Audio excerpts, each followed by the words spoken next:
What's going on YouTube? Uberman here, and today we're going to visit Harry Campbell, the Rideshare Guy's blog at www.therideshareguy.com. Direct link to this article will be in the description, so feel free to go down there and check it out for yourself. This article was published on February 26, 2018, so I'm a little late to the party, but better late than never.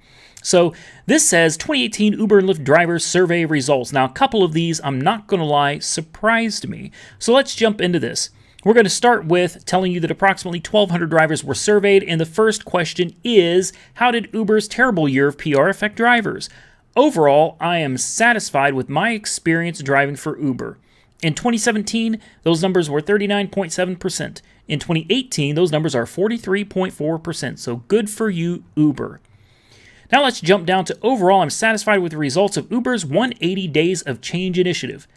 I'm not going to lie, this shocked me. 47.9% of drivers surveyed said they somewhat agree. Now, on my channel, all I hear is negativity all the time, so this gives me a brand new perspective.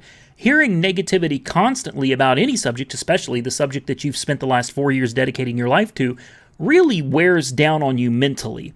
So this kind of opened up my eyes to a whole new perspective that I did not know existed. Now let's look at Uber hourly earnings. 32.1% say they make between $10 and $14.99 an hour, while 31.5% say they make between $15 and $19.99 per hour. Not too shabby. Average earnings by number of driver trips. This was a cool survey question right here, and you'll see a trend. I mean, you can see it right on the screen. From the beginning of a driver's career all the way up to 10,000 plus trips, you see a steady increase in their earnings per hour, average earnings per hour. And the reason why, I would say, is I attribute it to knowing what you're doing, learning your city, learning passengers, understanding the business. And as you get to know the business better, you are more efficient at what you're doing. What services are drivers working for? Uber, 58.7%. So Uber takes the cake on this one. Uber and Lyft equally 20%, and Lyft at 16.8%. Not really surprised about those numbers at all. How many on-demand services are you signed up for? 47.7% said 2. No shock there either. Market share of drivers surveyed. 87.6 for Uber, 75.1 for Lyft, 22.5 for Uber Eats, and then we go down. Now, what's interesting about this is that Lyft's market share increased from 62.5% to 75.1%, while Uber dropped nearly 1%. I thought that was very interesting. Here's another one. Drivers still prefer Lyft over Uber. Overall, I'm satisfied with my experience driving for Lyft, 48.4%. Good for you, Lyft. Now let's look at average hourly earnings before expenses. Uber drivers say around $16.90 per hour, while Lyft is a little bit higher at $17.37 an hour. Ratings, 4.89 Uber and Lyft, 4.87. Average lifetime trips for Uber, 2516 and 1969 on Lyft. So very close numbers all the way around there. I think that's very interesting as well. Now, are rideshare drivers underpaid? And we're going to talk about this more in just a second, but not too much. What is the most important thing to you as a driver? Pay came out at 55.2%, while flexibility was 35%. Now, I really thought that pay and flexibility would have been a lot closer. I would have thought they would have been almost a tie. So I was really shocked to see that drivers care more about pay than flexibility, because in most of the trips I've taken as a passenger, my drivers typically tell me they do this for the flexibility. So another interesting perspective for me right here.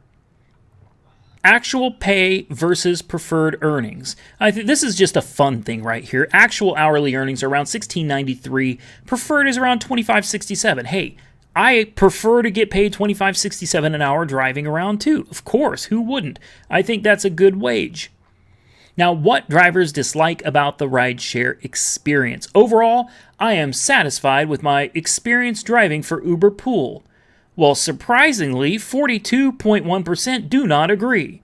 All right, no shock there. No shock that drivers don't like Uber Pool. This is the shocker, though. Overall, I'm satisfied with my experience driving for Lyft Line. 31.3%. Wait a minute. What was that number on Uber? 42.1? And say they disagree on Uber Pool, but on Lyft, 31.3% say they somewhat agree. And 20% neither agree nor disagree.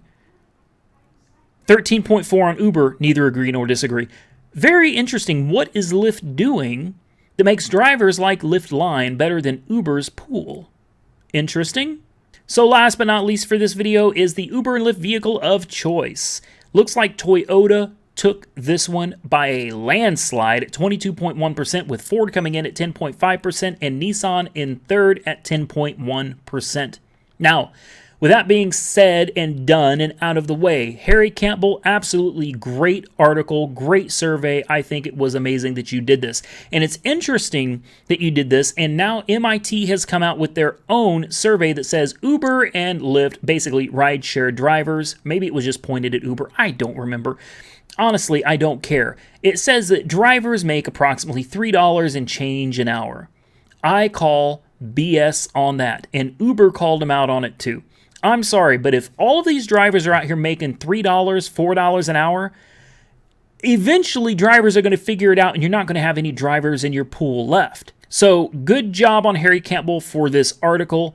I was really interested in seeing that Uber responded. The CEO of Uber, Dara, responded to Harry's tweet, which I thought was just absolutely cool. Now, I know that as soon as MIT came out with that article about Uber drivers making $3 an hour, the world exploded. Literally, YouTube blew up. All these YouTube creators were making video. I sat there and I was like, this doesn't sound right. Sure, it's going to get me a lot of views. I probably would have had 2,000-3,000 views on it by now. But I decided to wait it out because it doesn't seem right. And lo and behold, guess what? Tomorrow, which will be Monday, MIT is going to be releasing a new survey. They're going to be releasing their new results, and we're going to see what those look like. And then I will probably do a video on that one. Now, did I shoot myself in the foot and lose a bunch of views? Sure I did. I could have had a ton of views on something like that, but you know what? I'm going to let all these other noobs out here take that stuff, and I'm going to handle the real news when it comes out. Hopefully comes out tomorrow so that we can report some. I'm hoping this will be more factual information. I cannot believe, I really can't, that drivers are making $3 and change an hour on average. I can't. And it just does not align with Harry's survey either. So I'm very interested in seeing what tomorrow brings with their new results. And I will be bringing you something on that. Just didn't want to waste your time or mine with something that I knew had to be BS. So with that being said, we're done. That's it for the video. Get out of here. I would appreciate it if you take just a moment to follow me on Twitter. Yes, I have a Twitter account. A lot of you don't know that, but my Twitter is @UbermanYouTube. And if you like those car videos that I'm doing, you're going to love this. I have an Instagram account. An Instagram account that I don't think I've ever shared publicly before. Maybe I have, maybe I haven't. But when I'm out doing these cars, buying cars, fixing cars, a lot of times I take pictures of what I'm doing way before you'll ever see a video. And the only way to see it before it comes out on video is right here, Instagram. So follow me on Instagram as well. Don't forget to give this video a thumbs up, like, comment, subscribe. Please stay safe out there. And as always, Uber and Lyft on.